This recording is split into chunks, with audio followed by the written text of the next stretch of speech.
Assalamualaikum warahmatullahi wabarakatuh. Pertama-tama marilah kita panjatkan puji syukur kita atas kehadiran Allah Subhanahu wa taala yang telah memberikan rahmat serta hidayahnya sehingga kita dapat menyaksikan video yang insya Allah penuh barokah ini. Sholawat serta salam tak lupa kita hanturkan kepada Nabi Muhammad SAW.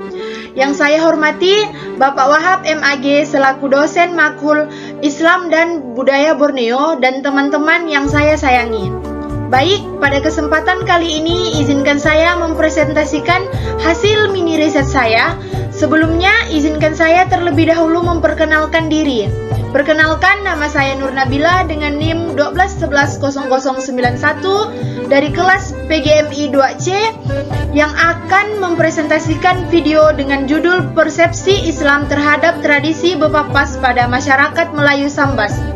Untuk lebih jelas lagi, mari kita saksikan bersama-sama video berikut ini. Baik, pada video dengan judul Persepsi Islam Terhadap Tradisi Bepapas pada Masyarakat Melayu Sambas memiliki 5 pokok bahasan. Yang pertama, membahas tentang pengertian bepapas, makna-makna bepapas. Yang kedua, alasan kenapa peneliti memilih mengambil judul Persepsi Islam Terhadap Tradisi Bepapas pada Masyarakat Melayu Sambas. Yang ketiga, yaitu membahas tentang alat dan bahan dalam bepapas. Yang keempat, alasan masyarakat melaksanakan bepapas. Sedangkan yang kelima adalah pandangan Islam terhadap tradisi bepapas.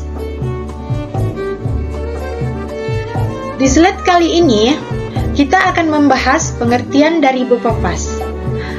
Bepapas adalah tradisi turun-temurun yang telah lama dipercaya dan dilaksanakan oleh masyarakat hingga saat ini, dengan tujuan untuk mengungkapkan rasa syukur kepada Allah yang telah memberikan rasa aman dan keselamatan serta dijauhkan dari segala bala. Tradisi bepapas ini sesuai dengan arti namanya, yaitu memukul. Tradisi ini dilakukan dengan cara memapaskan atau memukulkan bahan-bahan khusus yang disiapkan sebelumnya untuk bepapas dengan tujuan terhindar dari bala yang telah terjadi atau musibah yang lainnya. Nah, pada slide ini adalah alasan kenapa peneliti memilih judul Persepsi Islam Terhadap Tradisi Bepapas pada Masyarakat Melayu Sambas. Alasannya adalah karena peneliti masih banyak melihat masyarakat melaksanakan tradisi bepapas. Tradisi bepapas ini juga memiliki keunikan, yaitu masyarakat Melayu Sambas tidak seluruhnya, melainkan sebagian yang melaksanakan tradisi bepapas ini. Ada yang beranggapan bahwa tradisi bepapas adalah perbuatan musyrik dan berlawanan dengan agama. Dan ada juga yang beranggapan bahwa tradisi bepapas ini tidak musyrik, karena di dalamnya ada menggunakan ayat-ayat Al-Quran dan tidak memberi tumbal atau sesaji kepada hal-hal yang gaib. Dengan demikian, peneliti memilih judul ini karena ingin mengetahui apakah tradisi bepapas ini melanggar aturan atau ajaran dari agama Islam. Nah, adapun alat-alat dan bahan-bahan bepapas yang digunakan dalam bepapas adalah adanya tempurung kelapa, tepung beras, air tawar tolak bala, daun injuang, daun gimbali atau imbali, daun mentibar, dan daun ribuk. Yang mana dari setiap alat dan bahannya mengandung makna-makna yang tersirat. Yang pertama adalah tempurung kelapa. Tempurung kelapa dijadikan sebagai wadah atau tempat untuk menyimpan bahan, agar sesuatu tidak berantakan atau rapi, dengan tujuan semoga diri kita selalu dalam keadaan bersih terhindar dari dosa. Yang kedua, tepung beras. Tepung beras ini bermakna yaitu niat yang suci. Tepung beras berwarna putih yang melambangkan niat yang suci. Jika ingin memulai sesuatu, baiknya harus diawali dengan niat yang baik. Yang ketiga ada air tawar tolak bala. Air tawar tolak bala adalah air yang sudah dibacakan doa yang bermakna dan dengan harapan semoga Allah selalu melindungi diri dari segala bahaya, memberikan keselamatan, kesehatan, dan kekuatan. Yang keempat ada daun injuang. yang bermakna sesuai dengan namanya injuang, yaitu yang bermakna perjuangan. Yang kelima ada daun gimbali atau imbali. Daun gimbali bermakna mawas diri atau sikap berhati-hati.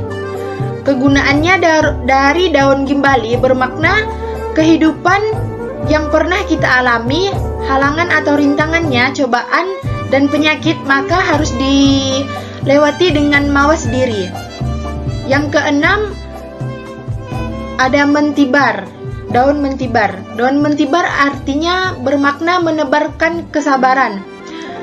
Dalam hidup yang penuh cobaan dan halangan, alangkah baiknya kita bersikap sabar dalam menghadapinya. Yang terakhir adalah daun ribu, yang digunakan untuk mengikat daun yang lainnya, bermakna sebagai pengikat hubungan yang baik antara satu dengan yang lainnya. Tahapan-tahapan yang melengkapi proses jalannya bepapas.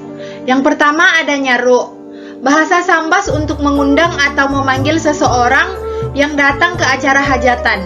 Yang kedua ada pemapas, dedaunan yang tadi dikumpulkan, diikat menjadi satu untuk dijadikan alat pemapas, lalu dicelupkan ke dalam kasai yang ditampung di dalam tempurung kelapa, serta sudah dicampur dengan air tolak bala dan dipapaskan ke orang yang melaksanakan bepapas. Setelah bepapas telah terlaksana, alat yang digunakan untuk memapas tadi dibuang di depan rumah. Dipercaya supaya bala atau segala hal buruk dijauhkan oleh Allah dari orang yang tinggal di rumah yang mengadakan bepapas. Yang ketiga ada penjamuan atau makan-makan. Acara dilanjutkan dengan menyantap jamuan yang disediakan oleh tuan rumah. Biasanya penjamuan dilaksanakan dengan lesehan yang berbentuk bulat, yang biasa juga disebut dengan saprahan. Nah, untuk alasan masyarakat melaksanakan tradisi bepapas adalah, menurut pendapat Malioneski, alasan orang berbudaya atau melakukan aktivitas kebudayaan adalah agar anggota masyarakatnya mampu memuaskan dirinya akan aktivitas budaya atas dirinya. Sedangkan menurut Siberani, tujuan kebudayaan adalah agar terciptanya kedamaian dan kesejahteraan. Jadi, dapat disimpulkan dari pendapat Malioneski dan Siberani, alasan seseorang melakukan tradisi bepapas adalah untuk memuaskan diri dari tradisi bepapas itu sendiri, sehingga ia merasa puas dengan adanya rasa aman dan rasa terlindungi oleh Allah. Lalu tujuan masyarakat melaksanakan bepapas juga agar terciptanya kedamaian dan kesejahteraan yang diwujudkan dengan penjamuan setelah acara bepapas berlangsung tadi. Nah, lalu bagaimana pandangan Islam terhadap tradisi bepapas? Pada dasarnya, tradisi bepapas yang melaksanakan tradisi bepapas di Sambas adalah masyarakat yang beragama Islam. Menurutnya, bepapas ini adalah bentuk doa yang ditujukan kepada Allah untuk diberikan keselamatan, tetapi dilakukan dengan bentuk tradisi. Memang hanya sebagian masyarakat Sambas yang melaksanakan tradisi bepapas, karena beranggapan bahwa bepapas ini termasuk dalam kemusyrikan. Tapi beda halnya dengan orang yang melaksanakan tradisi bepapas ini, mereka menganggap bahwa yang melaksanakan bepapas bukanlah musyrik, karena dilihat dari pelaksanaan bepapas, ayat-ayat yang digunakan bukan dari sumber lain, melainkan dari Al-Quran, sumber utama agama Islam. Dan juga dalam bepapas tidak ada yang namanya memberi tumbal atau sesajian kepada makhluk gaib. Sekalipun sebagian masyarakat beranggapan bahwa tradisi bepapas ini dan tidak musyrik, tapi ingatlah bahwa dalam Al-Quran dan hadis tidak ada menyebutkan bahwa bepapas adalah bagian dari agama Islam, tapi melainkan dari tradisi. Dalam melaksanakan tradisi bepapas ini, kembali lagi kepada niat kita melakukan bepapas ini karena Allah atau karena yang lainnya. Apabila karena selain Allah atau percaya bahwa yang menjauhkan dari segala bala ini adalah ayat-ayat dan doa-doa yang dibaca saat proses bepapas tadi, mungkin saja hukum dari bepapas ini menjadi haram karena sudah melenceng dari Islam. Jadi, jika ingin berpapas, sebaiknya diniatkan untuk Allah dan benar-benar percaya bahwa Allah lah yang menjauhkan kita dari musibah dan bala yang menjadi tujuan diadakannya berpapas ini. Baik, di sini saya menampilkan beberapa gambar dari tahapan berpapas, yaitu ada nyaro, berpapas, serta penjamuan. Dapat dilihat di gambar yang nyaro, yang untuk nyaro. Di situ kita lihat bahwasanya nyaro ini caranya dengan mendatangi rumah yang ingin diajak ikut serta ke acara hajatan.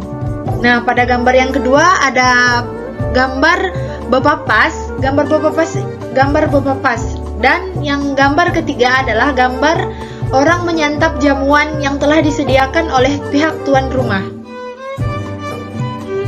Dengan ditampilkan foto terakhir ini, maka berakhir pula presentasi mini riset saya.